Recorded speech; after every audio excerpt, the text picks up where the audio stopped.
Assalamualaikum warahmatullahi wabarakatuh. Perkenalkan, nama saya Muhammad Nasrun, dosen jurusan akuntansi Fakultas Ekonomi dan Bisnis Universitas Muhammadiyah Makassar.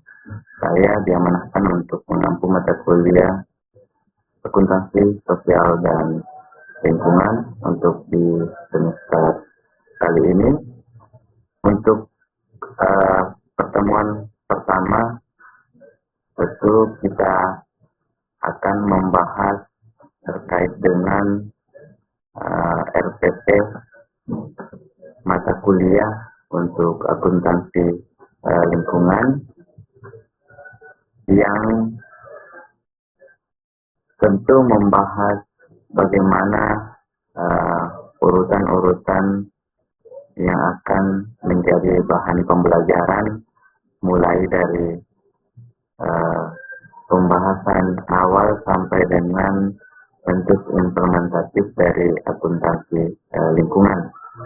Adapun bentuk model pembelajaran yang akan kami bawakan yaitu dalam bentuk ceramah, kemudian diskusi, dan serta tanya jawab. Kriteria penilaian biasanya akan saya terapkan itu lewat menilai tingkat partisipasi, kemudian bagaimana pemahaman mahasiswa terkait dengan materi yang telah mereka dapatkan. Dan waktu pembelajaran beberapa tahap pun kita terapkan, itu mulai dari tatap muka, kemudian tugas terstruktur, tugas mandiri, sehingga itu bagian dari rangkaian untuk menilai kemampuan dari mahasiswa tersebut. Adapun bagian penting yang menjadi penekanan dalam mata kuliah ini adalah sangat ditentukan juga dari aspek aspek kehadiran, ya, kemudian aspek kedisiplinan, kemudian diskusi, jadi melihat interaksi mahasiswa, perkembangannya dalam hal proses pembelajaran, kemudian tugas yang mereka dapatkan, dan yang paling penting adalah ujian tengah semester dan ujian akhir semester. Saya kira itu yang menjadi bagian penting yang harus menjadi perhatian mahasiswa sekalian dalam mata kuliah akuntansi sosial dan lingkungan kali ini. Untuk materi pertama, di awal kami akan banyak memberikan suatu pengantar terkait dengan bagaimana akuntansi sosial dan lingkungan atau bagaimana sustainability reporting dalam melihat perkembangan atau pengembangan suatu bisnis dalam sebuah perusahaan.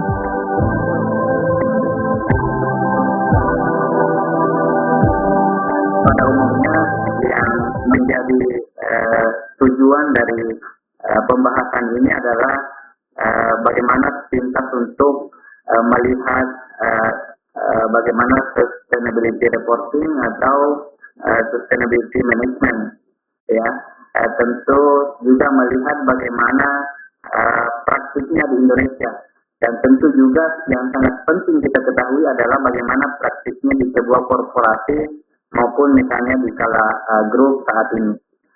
Dan yang paling penting juga adalah bagaimana meningkatkan sebuah kompetensi terkait dengan pengetahuan profesional di bidang sustainability reporting, utamanya di Indonesia.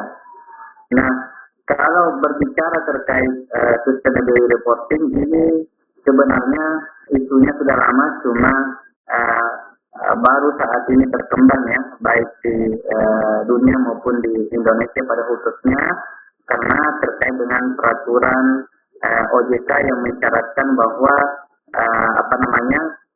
kepentingan laporan sustainability reporting itu menjadi sebuah kewajiban bagi setiap perusahaan. Tentu dari segi kompetensi ini sangat dirasakan kurang saat ini. Kalau berbicara misalnya 20 tahun yang lalu, kita kekurangan akuntan misalnya, atau misalnya kita kekurangan seorang insinyur di 20 tahun yang lalu, saat ini juga kita merasakan sebuah tenaga yang merasa kekurangan ya, utamanya di bidang sustainability reporting. Tentu ini yang menjadi sangat penting bagaimana meningkatkan sebuah kompetensi, baik misalnya orang-orang yang sudah bekerja di korporasi maupun misalnya masih dalam dunia pendidikan, ya seperti itu. Nah, sustainability reporting itu harus dimulai dari manajemennya dulu. Jadi kalau kita bisa mengeluarkan laporan keuangan dengan misalnya wujudnya laba rugi, neraca, cash flow dan sebagainya, tentu kita juga harus melihat bagaimana sistem yang harus kita bangun dalam menyusun sustainability reporting atau sustainability management. Karena diperkirakan bahwa dalam menyusun sustainability reporting ini adalah suatu hal yang sangat penting, disyaratkan suatu kompetensi yang mumpuni terkait dengan sustainability management. Kenapa laporan keuangan misalnya di setiap bulannya melahirkan sebuah laporan yang tepat waktu, yang komprehensif, karena didukung oleh sebuah prinsip atau sebuah sistem. Nah, begitu pula dengan bagaimana mengimplementasikan sebuah sustainability management, tentu harus ditopang oleh sistem atau prinsip terkait dengan sustainability management. Ya, sustainability management itu sendiri sebagian besar sebenarnya sudah paham, cuma ingin saya menyampaikan bahwa yang dimaksud sustainability management sebenarnya adalah bukan keberlanjutan perusahaan. Jadi bukan sebuah continuity ya, apa yang kita pahami dalam bahasa Indonesia. Tetapi yang dimaksud dengan sustainability development adalah bagaimana berkelanjutan ya, bagaimana keberlanjutan bumi beserta isinya. Jadi sebuah pengertian yang disusun oleh tim Brundtland tahun 1987 bahwa sustainability development adalah konsep yang dihasilkannya atau dirumuskan terkait dengan pembangunan untuk bagaimana memenuhi hidup generasi sekarang tanpa mengganggu kemampuan generasi yang akan datang dalam memenuhi kehidupan hidup mereka.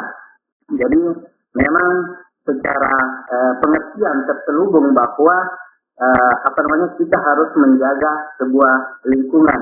Ya, tentu lingkungan itu harus menjadi sebuah perhatian bagi setiap korporasi, bagaimana bisa pro lingkungan atau pro sosial. Jadi sebenarnya mengenai tujuan perusahaan bukan hanya dilihat dari bagaimana mengejar sebuah profit ya, bagaimana mencetak sebuah laba, tetapi tujuan dari sustainability reporting ini adalah sangat dipicu oleh 3 dimensi. Jadi bagaimana dampak ekonominya, bagaimana dampak environmentalnya, dan bagaimana dampak sosialnya, seperti itu. Nah, terkait dengan sustainability development, ada 17 tujuan ya yang ditetapkan oleh Sustainability Development Goals ya. Tentu ini dibahas oleh Dewan PBB pada tahun 2015, ditetapkan 17 tujuan. Yang pertama misalnya adalah no poverty, artinya bagaimana menghilangkan kemiskinan. Tentunya tujuan ini kelihatannya jauh karena di tengah pandemi saat ini kita melihat bahwa justru kemiskinan semakin meningkat. Nah, ini yang menjadi perhatian bagi setiap perusahaan sebagai perusahaan tentu punya sebuah tujuan sosial, ya. Tujuan sosial itu adalah bagaimana berkontribusi terhadap lingkungan maupun sosial atau masyarakat sekitar. Yang kedua misalnya adalah bagaimana menjaga lingkungan. Jadi menjaga lingkungan itu contohnya adalah bagaimana misalnya mengurangi emisi gas rumah kaca, ya. Emisi gas rumah kaca ini contoh misalnya adalah bagaimana menurunkan sebuah CO2, ya. Tentunya dalam program perusahaan harus punya program secara jelas bahwa perusahaan bagaimana berkontribusi terhadap masyarakat dalam proses operasinya untuk menurunkan misalnya emisi gas rumah kaca. Contoh misalnya dalam produksi. Jadi kalau kita bandingkan misalnya contoh ini kelihatannya bisa tercapai dalam kondisi saat ini dalam masa pandemi. Kenapa? Karena contoh misalnya banyak perusahaan transportasi yang tutup, ya, di masa pandemi, atau banyak pabrik yang tutup. Nah, dengan kondisi seperti itu tentu secara jelas bahwa terjadi penurunan karbon dioksida atau CO2, ya, seperti itu. Jadi dalam kondisi pandemi ini ada dampak yang tidak baiknya, termasuk tadi bagaimana meningkatkan kemiskinan, tapi ada dampak positifnya, ya. Misalnya bagaimana menurunkan suatu emisi gas rumah kaca. Jadi seperti itu terkait dengan tujuan Sustainability Development Goals. Banyak lagi tujuan, ada 17 tujuan. Ini yang menjadi upaya setiap korporasi untuk bagaimana berkontribusi terkait dengan tujuan dari SDGs ini. Nah, berikutnya terkait dengan bagaimana implementasi dari sustainability reporting ini dalam skala grup. Kalau kita melihat dalam RKMS ini sudah menjadi kewajiban untuk dilakukan atau diimplementasikan sebuah laporan berkelanjutan. Tetapi sampai saat ini tentu mungkin karena adanya kendala dan sebuah kompetensi dibutuhkan untuk bagaimana mengimplementasikan sustainability reporting ini, sehingga masih tertunda sampai dengan saat ini. Nah, beberapa kerugian misalnya ketika sustainability reporting ini tidak diimplementasikan. Tentu kita melihat dari tujuan program pemerintah. Jadi setiap korporasi itu diwajibkan untuk bisa memberikan kontribusi terhadap tujuan keberlanjutan yang 17 tadi. Kemudian yang kedua adalah adanya keterbatasan dalam kerjasama investor, karena setiap pengembangan bisnis, setiap investasi itu biasanya membutuhkan sebuah modal atau investor. Investor itu melihat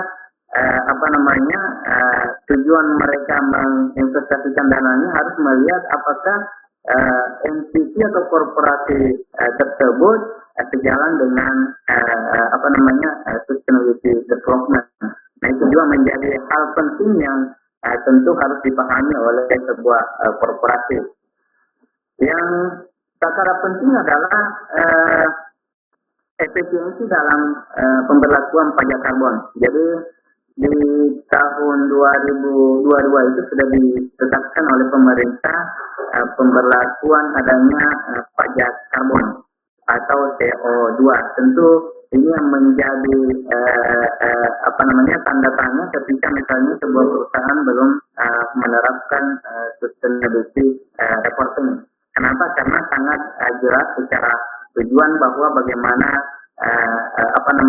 menurunkan sebuah dampak lingkungan sekitar dalam upaya operasional pertahanan.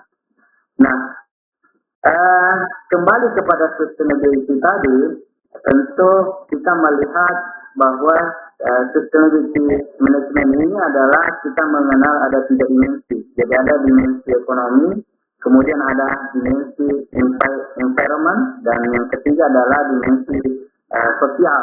Jadi kalau istilah investor mereka menyebutnya sebagai ESG, jadi environmental social governance. Jadi setiap investor itu ketika ingin berinvestasi tentu melihat seperti apa sih sebuah korporasi itu dari segi kinerja ESG-nya. Jadi mereka menyebutnya kinerja ESG. Jadi ini sangat penting untuk bisa kita implementasikan terkait dengan bagaimana melihat sebuah kinerja perusahaan ditinjau dari segi dampak ekonominya, kemudian dampak lingkungannya, dan tentu adalah dampak sosial masyarakat sekitar, seperti itu. Nah, terkait dengan modelnya sendiri, ini adalah model yang diturunkan dari Bayan terkait dengan prinsip sustainability. Tentu yang perlu di-define terlebih dahulu adalah suatu prinsip-prinsip yang dibangun ketika misalnya ingin diimplementasikan dalam sebuah perusahaan. Jadi prinsip sustainability itu seperti misalnya inisiatif internasional, atau misalnya menggunakan mengadopsi misalnya peraturan OJK nomor 51. Nah, itu bisa diturunkan menjadi sebuah prinsip sustainability untuk membuat sebuah strategi. Kemudian disusunlah sebuah kebijakan dalam bidang ekonominya misalnya, dalam bidang environmentalnya, kemudian dari segi governance-nya misalnya. Nah, tentu kalau kita kaitkan dengan akuntansi keuangan, ini sangat terkait dengan bagaimana accounting treatment atau bagaimana kebijakan pelaporan yang diterapkan dalam sebuah perusahaan. Ini yang terus-menerus dievaluasi terkait dengan bagaimana penerapan dari accounting treatment atau kebijakan pelaporan dari sebuah perusahaan. Semua praktik-praktik sustainability tersebut dituangkan dalam bentuk sustainability reporting. Nah, atau dalam bahasa Indonesianya disebut dengan laporan berkelanjutan. Nah, intinya adalah bukan keberlanjutan perusahaan, tapi keberlanjutan bumi beserta isinya. Jadi bagaimana melihat dampak dampak lingkungan, dampak ekonomi, atau dampak sosial yang dilahirkan dari operasional perusahaan. Tentu kita melihat bahwa bukan hanya dilihat dari tujuan perusahaan untuk menciptakan atau mencetak laba, tapi bagaimana dampak lingkungan sekitarnya. Sehingga ini menjadi acuan yang jelas bagaimana kontribusi korporasi terhadap tujuan pembangunan berkelanjutan, seperti itu. Nah, dalam laporan keberlanjutan kita akan memperoleh 3 mission atau misalnya 3 sinyal. Yang pertama itu adalah performance. Jadi bagaimana melihat atau sejauh mana unggulnya kinerja perusahaan, bukan dilihat dari kinerja keuangan, tapi dilihat dari kinerja non keuangannya, ya, baik dari dampak ekonominya, dampak lingkungannya, maupun dampak sosialnya. Nah, tentu seperti apa membuat laporan tersebut? Ya, berdasarkan sebuah standar. Jadi standar yang ditetapkan supaya bisa dibandingkan dengan perusahaan yang menggunakan standar yang sama. Kemudian sinyal yang kedua adalah impact. Tentu bagaimana melihat suatu dampak atau sejauh mana dampak ekonomi, baik dari segi misalnya ekonomi lokal, nasional, atau internasionalnya. Sehingga juga melihat bagaimana dampak lingkungan atau bagaimana dampak sosial yang diciptakan dari sebuah operasi perusahaan. Kemudian sinyal yang ketiga adalah tujuan dari Sustainable Development Goals atau SDGs. Jadi kontribusi ini yang harus kita lihat sesuai dengan 17 tujuan program atau program utama dari pembangunan berkelanjutan. Kita bisa melihat yang mana sih tujuan yang sudah kita capai.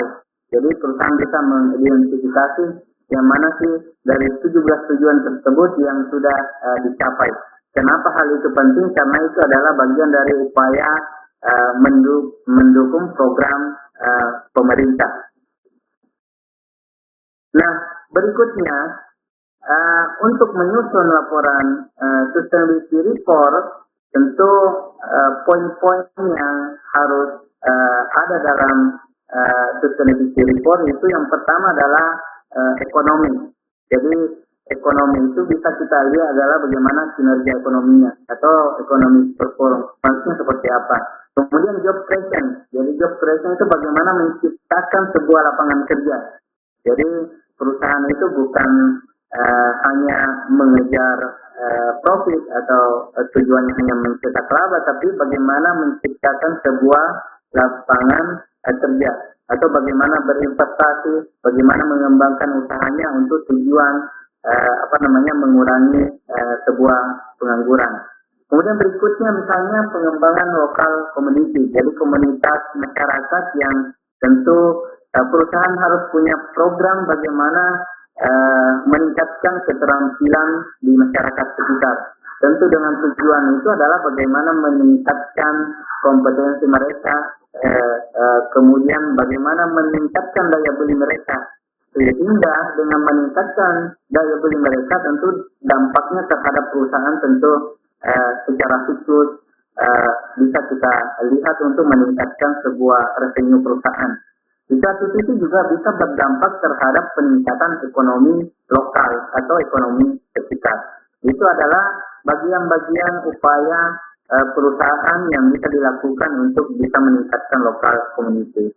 Contoh yang lain misalnya supply chain, kemudian tax carbon misalnya tadi ya, dengan perusahaan menerapkan sustainability reporting tentu dari segi efisiensi pajak karbon itu bisa kita tekan atau misalnya bisa kita kurangi ya, dengan misalnya pertimbangan bagaimana menurunkan sebuah emisi gas rumah kaca misalnya.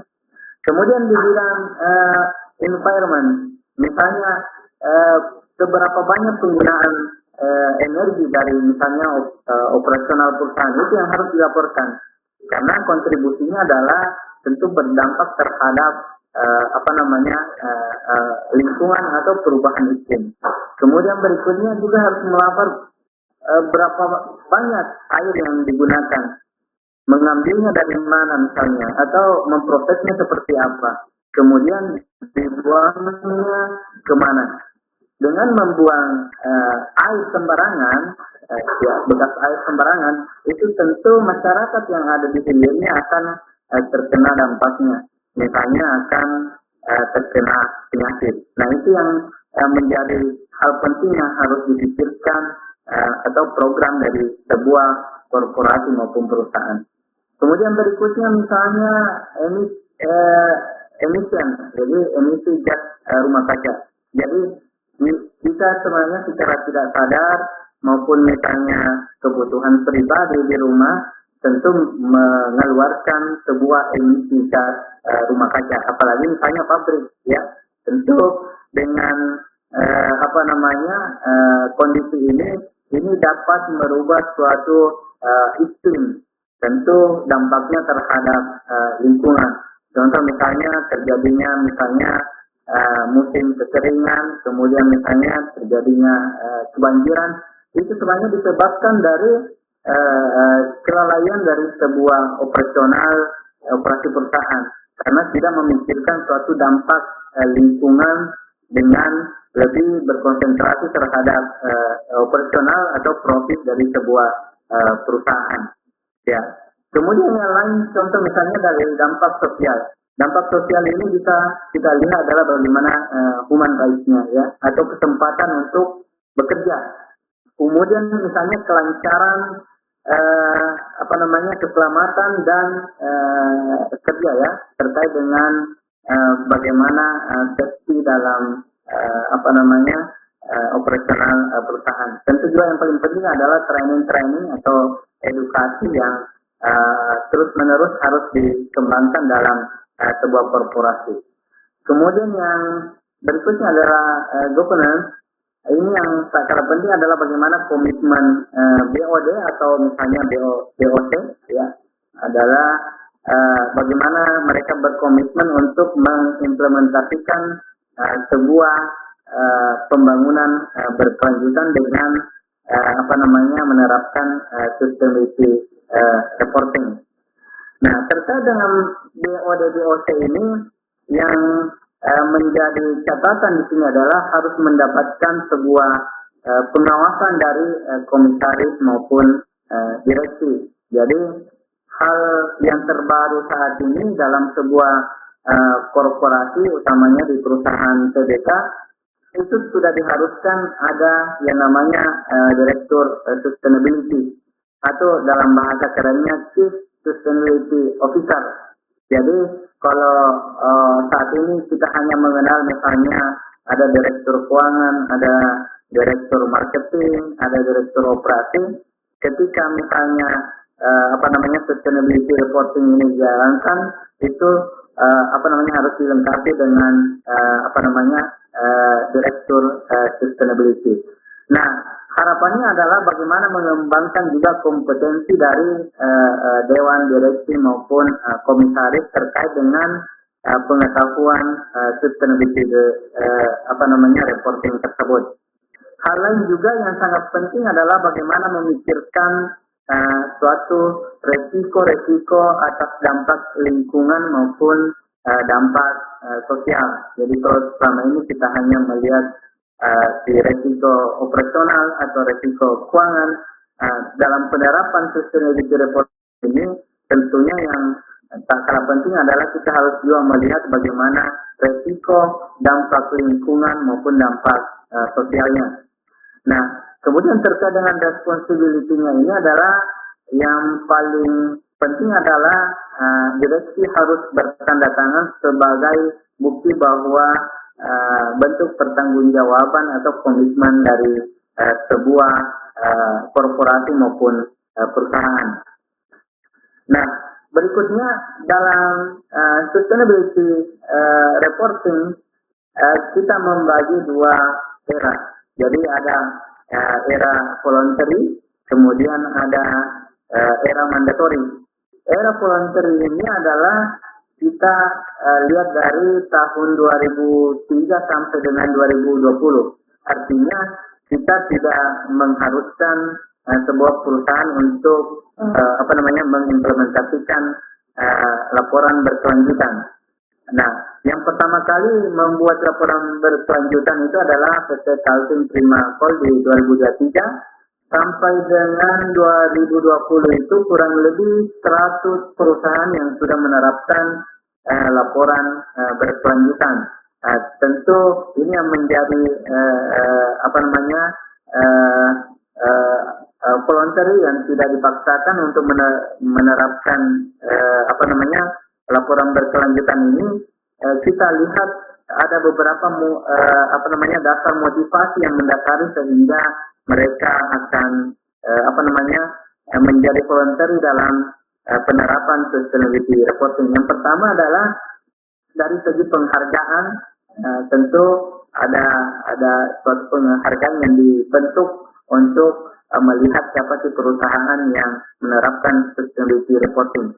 Yang kedua adalah bagaimana menarik minat investor. Jadi investor itu untuk mereka bisa berinvestasi tentu melihat apakah perusahaan ini sudah menerapkan sustainability reporting. Jadi investor itu melihat seperti apa sih kinerja ESG-nya dari sebuah perusahaan. Jadi kinerja ESG itu sama dengan kinerja sustainability reporting mereka. Ini yang mendorong untuk bagaimana pengembangan usaha itu bisa kita jalankan. Dalam mengembangkan usaha tentu memerlukan modal. Jadi untuk memerlukan modal tentu sangat terkait dengan andilnya sebuah investor. Investor juga melihat apakah misalnya perusahaan sudah menerapkan atau mempunyai kinerja ESG. Ya, jadi investor juga tidak mau dicap sebagai suatu bagian yang merusak lingkungan. Sehingga ini adalah hal penting yang harus dipenuhi sebuah korporasi untuk menarik minat investor untuk bisa berinvestasi dalam pengembangan usaha maupun investasi yang akan dilakukan perusahaan. Kira-kira seperti itu dalam era voluntary. Nah, sekarang kita masuk di era mandatory. Era mandatory ini dalam peraturan OJK nomor 51, mereka sudah mengeluarkan kewajiban perusahaan untuk menerapkan sustainability reporting yang harusnya tahun 2020 sudah sudah diwajibkan karena adanya pandemi ini sehingga ditunda sampai dengan 2021. Jadi ada relaksasi yang kemudian dikeluarkan OJK, kemudian secara sirkular juga dikeluarkan nomor 16 ya terkait dengan bagaimana pentingnya implementasi atau kewajiban sebuah korporasi. Kemudian dari segi standar yang digunakan OJK yang paling praktis digunakan, kemudian juga yang lainnya bisa menggunakan GRI standar. Kemudian kalau melihat siapa sih yang sudah menerapkan atau mewajibkan implementasi sustainability reporting di Singapura sudah mewajibkan itu di tahun 2016, kemudian Filipina di tahun 2019. Jadi itulah yang menjadi dasar kenapa pentingnya sustainability reporting ini diterapkan dengan berbagai kepentingan misalnya untuk pengembangan bisnis, investasi, dan tentunya bagaimana menjawab sebuah tujuan sosial perusahaan terhadap masyarakat sekitar. Dan tentu tanggung jawab perusahaan juga dilihat dari bagaimana menjaga lingkungan untuk bisa mencegah perubahan iklim dari sebuah wilayah maupun misalnya lingkungan operasional perusahaan.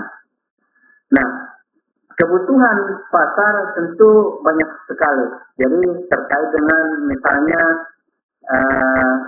bagaimana menjadi chief sustainability officer, tentu kompetensi ini harus sangat penting untuk kita miliki. Kemudian ada juga kebutuhan misalnya menjadi sustainability manager, ada misalnya sustainability committee, ada menjadi konsultan misalnya. Jadi perusahaan-perusahaan yang baru menerapkan sustainability reporting itu biasanya menggunakan jasa konsultan. Jadi ketika misalnya Bapak Ibu memiliki kompetensi ini, tentu ini menjadi peluang penting untuk bagaimana bisa memberikan kontribusi terhadap sebuah perusahaan maupun misalnya mendukung terkait dengan tujuan pembangunan atau sustainability development goal. Juga bisa menjadi audit dalam sustainability, jadi apa yang disebut dengan assurance. Nah, tentu dari segi kompetensi ini yang menjadi hal penting untuk bisa kita kembangkan. Kemudian terkait dengan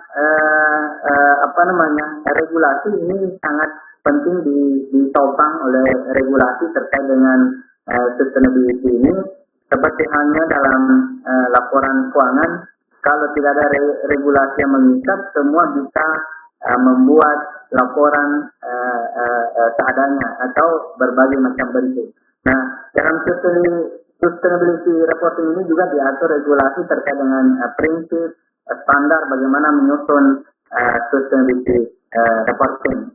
Nah, sebagai contoh sustainability reporting ini, contoh misalnya di perusahaan Antam ini sudah menerapkan sustainability reporting, kurang lebih seperti ini contohnya. Jadi berbagai macam konten yang harus dipenuhi sesuai dengan standar OJK maupun standar GRI standar yang paling penting tadi adalah pertimbangannya dari tiga dimensi tadi. Jadi dari dimensi ekonomi, kemudian dimensi environmental, kemudian dimensi sosial.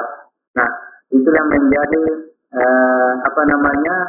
poin penting untuk bagaimana mengembangkan kompetensi kita untuk bisa berkontribusi di sebuah korporasi maupun misalnya menjadi komite dari sebuah sustainability management.